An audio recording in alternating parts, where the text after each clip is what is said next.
Hello everyone, this is False Mind But Books here, and today I am here to talk to you about The Shadow of What Was Lost by James Islington. So, I gotta tell you something right quick. This review has to touch on spoilers, uh, but you've probably already been spoiled.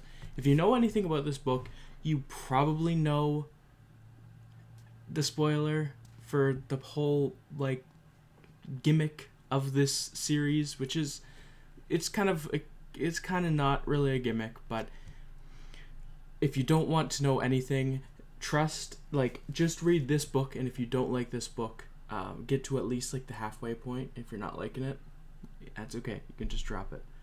But my review is that it's a plot focused book that gets better in the second half once the twist is unveiled. That's it. That's the spoiler for your review. Thanks for checking out my spoiler for your review. And now, for spoilers.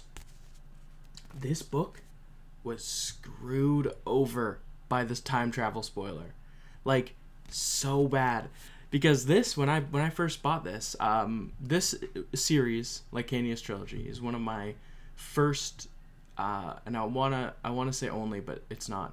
But one of my first booktube buys when I was first getting into it, and I was like, oh, I saw the whole trilogy in front of me, and I said, I have enough money in my bank account to buy it, and so I bought it, and then I kind of looked at it for, this trilogy is the reason I have a Kobo, because I was looking at it and I went, damn, I really don't have any interest. And then I was finishing up The Crippled God, and this spine just kept pulling my eye towards it, and I was like, I need something that is not it's not 1,000 pages long, and I was like, this is a good size. Sure, apparently it's just a little bit, its characters are pretty bad, but otherwise it's good. And I was like, okay, let's give it a shot. And you know what? Its characters are pretty bad. Not bad. It's a very plot-focused book. Its characters serve their purpose in the plot and not much else.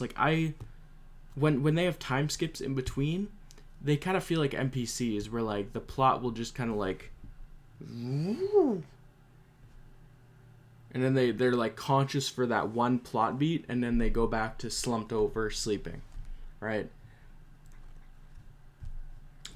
And that kind of does hurt as a character focused reader. That kind of does hurt, but it's fine. It worked out. So the first half of this book, I'd say the first 300 pages or so, brutal. It's pretty bad to get through.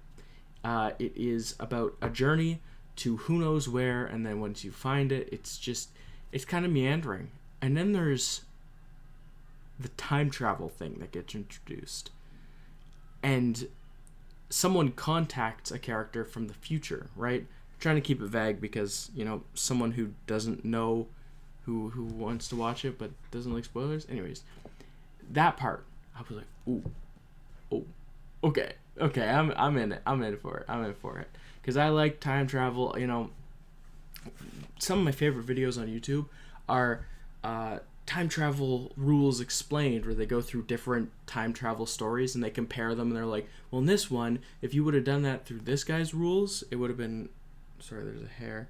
Anyways, it would have been way different in this movie, and I love looking at that and kind of, time is just this, it's this dimension of our universe that is often overlooked, and it's so interesting to have it not explored, but to have that possibility in a story. I really like the idea of time isn't moving over us. We are moving through time, right? So yeah, I when it came in, and I was like, oh my god, that's awesome. It really added to the whole book. I will say though, some of the character names get pretty generic. Not generic, but it's the old, there's too many apostrophes in these names. Why? And then some of the towns and the countries are just they're named like, whereas like there'll be like names like Tal Kamar, and it's like, oh yeah, okay, and then one of the countries named Destro, and it's like, Destro, that's, they hate the magic users. Ah, okay. All right. Okay. Because like I think the reason why our data works, or I think that's the place that the main cast are from, is because Asha is really the only other character with an A in their name, but D is shared by a lot, and T, and Il-Ilan is well named. That's a well named place. I remember the capital of Il-Ilan. Once I got into my mind that it was the capital, it just worked. But a lot of the names are like either too stupid, like not stupid, but like too, like they feel like, this feels like he didn't give a lot of thought to the world, because there's like sinks in this world. And I don't mean like, like basins where you have water. No, like sinks. Like he poured himself a glass of water. Sink. Went over to a basin, poured himself a glass of water. I was like, maybe my view of history is a bit warped, but I really didn't think that was possible, because like the magic is something you use. It's not really something you harness in this world, and that gave me. I was like, oh, okay. But yeah, the plot. I think this was the perfect book to read after finishing Malazan, because I didn't have to like get invested, you know what I mean? I didn't have to, but I did. And that's why I recommend this book.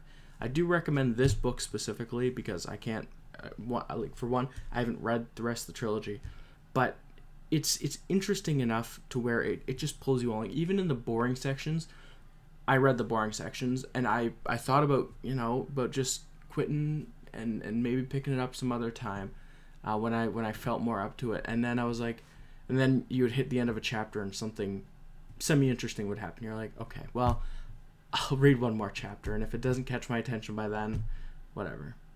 Oh, okay, one more chapter. And then that just kept going on. And then the time travel kicked in, and I was like, ooh, I want to keep reading. I want to find out what happens. I want to. And like, even the Wikipedia or the wiki page for this series isn't really that done. So when I was like, who the hell is this character? I looked up the wiki, and it was like, he is an administrator. And I was like, oh. So nothing. Okay. That made it kind of a hard, not a hard read, but like it was really, I had to use my character remembering muscles, because with a book like Malazan, it's really easy to remember characters because they're pretty distinct, like in their personality. But a lot of people's personality in this, like there's a character who is arrogant for the very first few times you see him, and then he just isn't, and it's like, oh, okay. I mean, cool, good for you. You got some character development, but it brought you from different from the other characters to just another character in the pile. But you're literally like,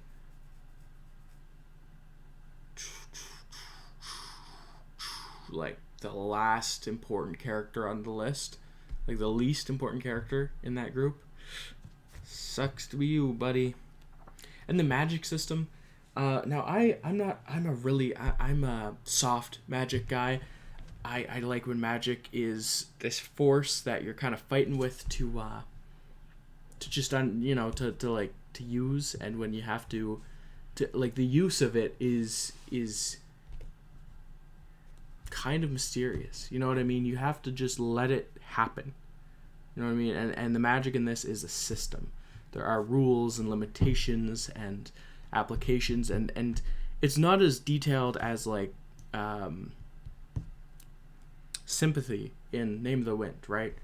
But it's definitely more detailed than what Malazan had going on, and I think it works. I think the funny thing is, if this were a book that was like a dystopian set in the future, I would like believe you,